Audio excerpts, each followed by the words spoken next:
Hey guys, and welcome back to my channel. We are back with another episode of Goetia. We're reading this book. I don't know how long it is. We saw this symbol in the last one. I guess it's important. Oh, I guess these are the symbols that are written on the ground. So let's read it. Though I kind of don't because it's all cursive. Writing a journal had never interested me up until now, but these past few days I felt the need for it. All of these things are crowding my mind and I can rarely sleep. I found Father's precious notes today. I discovered what took up all his time, an incredible collection of documents, vague references and crazy writings about demons and seals. Names I know nothing of. Oh, so those are like demon names that we found on the map? And it's like each demon has its own domain, I guess. Enigmatic symbols, drawings, a huge number of documents he used to share with my sweet Abigail an eternity ago. My first instinct was to close this box and put it back where I found it, but curiosity is consuming me. Oh, so this is like a couple days later, so this is in March. I'm voraciously reading Father's documents and am starting to make sense of them. Maybe he wasn't as mad as his isolation led it on. What I took for a time-consuming hobby was actually an in-depth study of an ancient cult named Goetia. The idea of it still seems crazy, and maybe it is. Goetia was used to call forth the demons to ask questions on or favors of them. A very I don't know what that word is, tradition, but these summonings seem to have been possible. Father seemed interested in 5 of these demons. Malphus, yeah, the names we saw on the map. These notes are very detailed about rituals, formulas, personalities of each entity, strengths and weaknesses. I have difficulties believing they really exist. However, Father's studies are so thorough and precise that I am beginning to have doubts.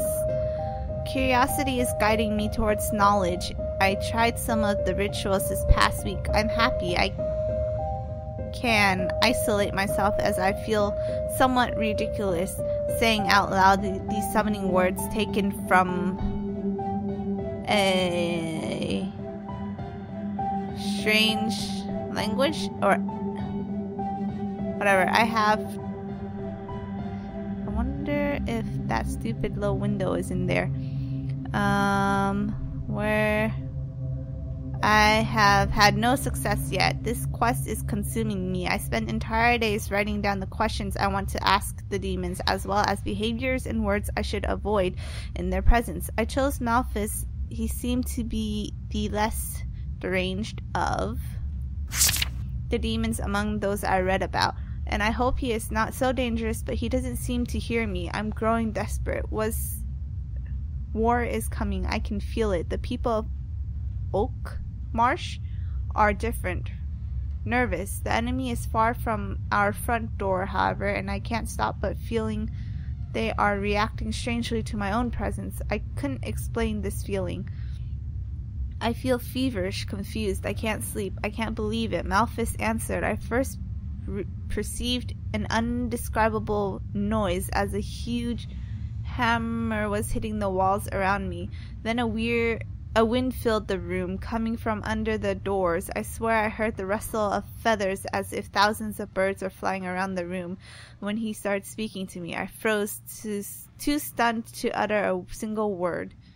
This demon is particularly charismatic. My first thoughts went to my beloved sister Abigail. Or Abigail would have been so impressed, astonished, moved. I asked the questions I craved answers for. Was Abigail with him? Could he find her? He laughed. Malphus has a very charming laugh, very soft. He told me he couldn't bring her back, but that she was well. I should feel calm, but my thirst for answers isn't calmed. Malphus and I are growing to know each other. It feels so strange to write it thus, and even more strange to live it. This demon is particularly caring, and I sometimes forget he is an entity by far superior to us poor humans. It seems I am for him a welcome distraction. He has had little occasions to talk with the living these past 5 millennia. I sometimes think of my dear Joseph and feel a guilty relief that he should no longer be of this world. If Father were still alive, my research and my success would have surely filled him with pride, and Abigail, who often mocked my terror when faced with Father's experiments, can she only see me today? Where did my mouse go? Would you be proud of your older sister? I keep researching far from my children's reach. They are too young to understand what is at stake, but maybe I can start talking about it with Gabriel. I'm looking forward to sharing my knowledge of these rituals tied to Goetia, but maybe they suspect something. Alexander seems where...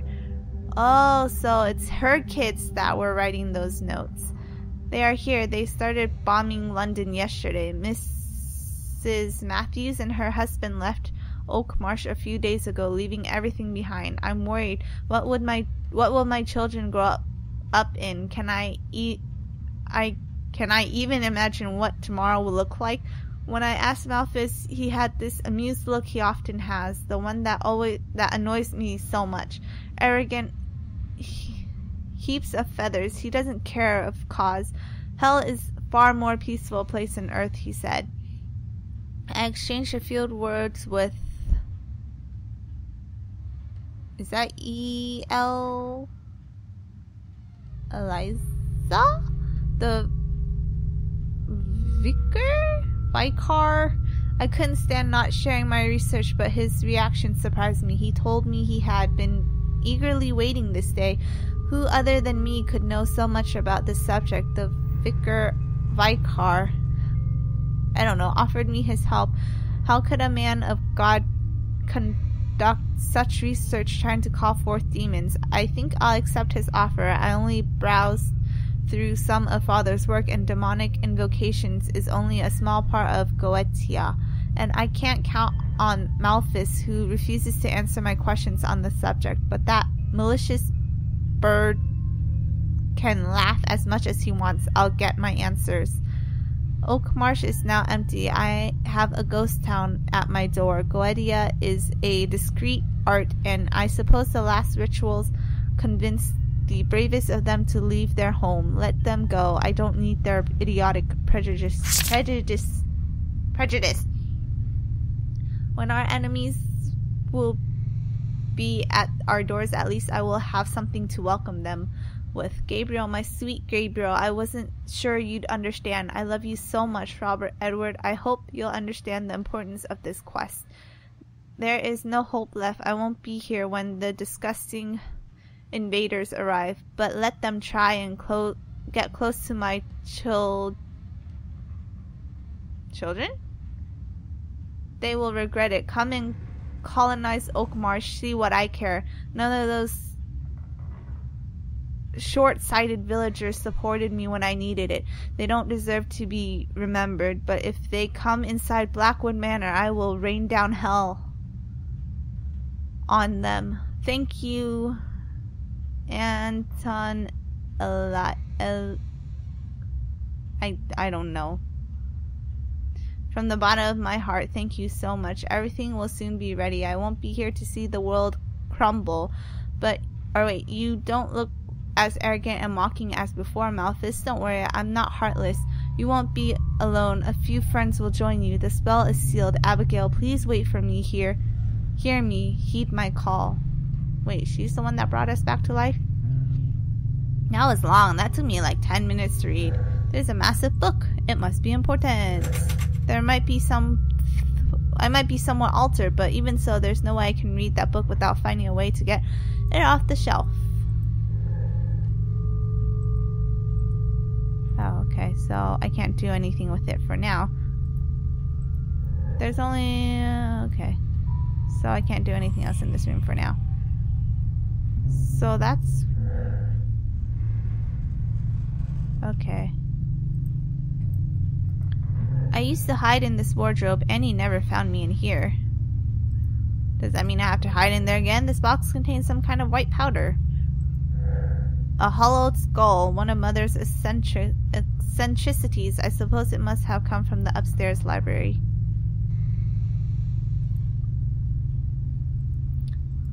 The pen is mightier than the sword, and treasures do hide in the written word. I should try to remember this.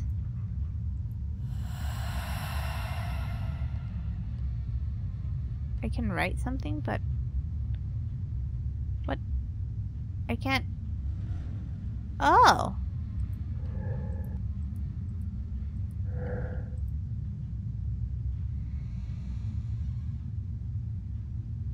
Oh, I can't go in there. Well, I'm a feather pen now. Oh, so I can... What? It got dark. I don't like this. I'm a feather. I'm one of you. Feathers? What the? What? What? Hi. Good evening, young lady. Who are you? Oh, come now. You wound me. We are already acquainted. Of course, it was some time ago, and you may not have even seen that I was there. I am one of the kind your father did so love to talk about, even if he elected not to teach you much about me in particular. My current form, shall we say, should be something of a hint. You're one of the demons that father was studying. A raven? You must be Malthus. But demons don't exist. It was just an unpleasant hobby of his. I suppose you must be right. After all, that would be simply absurd. Not unlike believing in ghosts, perhaps. I must say, I am rather surprised to see you here right now. No matter, I am almost flattered you recognize me. It means that mankind has not quite forgotten about me yet. Not completely, at least. What do you want? What do I want? Oh, I see. Abraham must have taught you that I would require a favor if you were so impertinent as to summon me. But in your case, young lady, I chose to appear before you. You did not summon me, and thus can we dispense with the quid... What? That's Latin. I don't know Latin. I suppose I simply wanted to, well, chirp with someone, perhaps. Chirp? Fine. But what are you doing here? Now that is an interesting question. What? Or would that... I could answer it. What? I don't even know what I just read. You mean you don't know? Not exactly. I do recall that I was summoned, but in a most unusual way.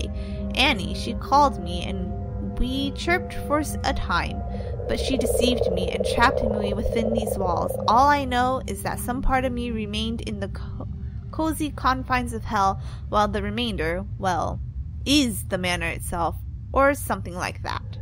Like when I possess objects? It does indeed seem that the same forces are at work here. And why are you preventing me from going any further? I am doing nothing of the sort, or rather, not consciously. You see, my girl, we are both pure spirits here, and it seems that our essences cannot collaborate, shall we say. I promise you, I would simply love for you to proceed. I dare say that you are the only one who can free me. The sigil on the ceiling? Could that be a hint? An answer? Ah, such a keen mind. If it is not the answer itself, it must be some part of it. My sigil is not complete in this form. It cannot be seen by man. Such to my immense sorrow, the sigil you see only represents half of my being, the part that remains in hell. There is another sigil, in fact. It is the opposite of this one. It represents the part of me that is trapped here, among the living. Should you manage to find and decipher it, I would be free to leave this world. I knew you wanted something after all. Exposed, yes, and it seems we both need each other. I expect that I can rely on you. You have Blackwood blood running through your veins after all, if you'll pardon the expression. Wait, you... He disappeared. Not quite. Do keep up the good work, Abigail. Simply forget that I'm watching your every move. But I can't. What do I need a pen for? Oh, okay, so I can't do shit in this room. Okay, so I somehow need to complete his sigil. Oop, I clicked out of the game. It happened. And, oh, I can go this way. I can be a fancy floating pan. These glasses are still full, as if people left in a hurry. You know what, let me put this pen back. Until I need it. How do I not possess something? I forget how to unpossess. Let me push buttons. No. Huh. Time to press every single button because I forgot what buttons do. Help. Codex. I forgot how to. No. What? Boot. Ah! Hey! Oh. I right clicked, I think, and it worked. Let me do that again. Make sure. Yeah, so you just right click. Okay, the feather's on the floor if I need it. Does it show in my map that? No, it's not, so I just need to remember. Let me make a note of that.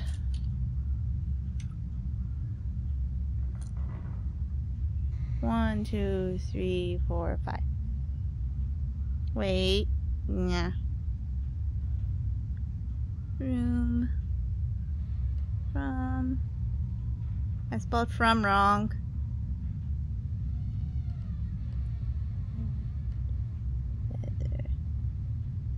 Okay. Need to write physical notes or I'll forget.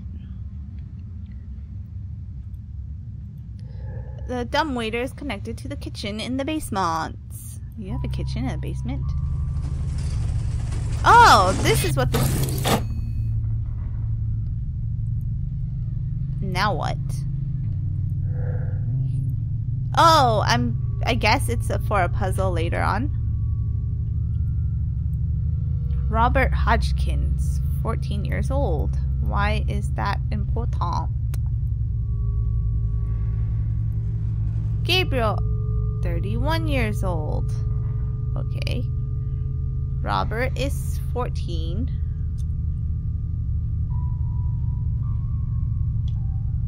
This one is Gabriel?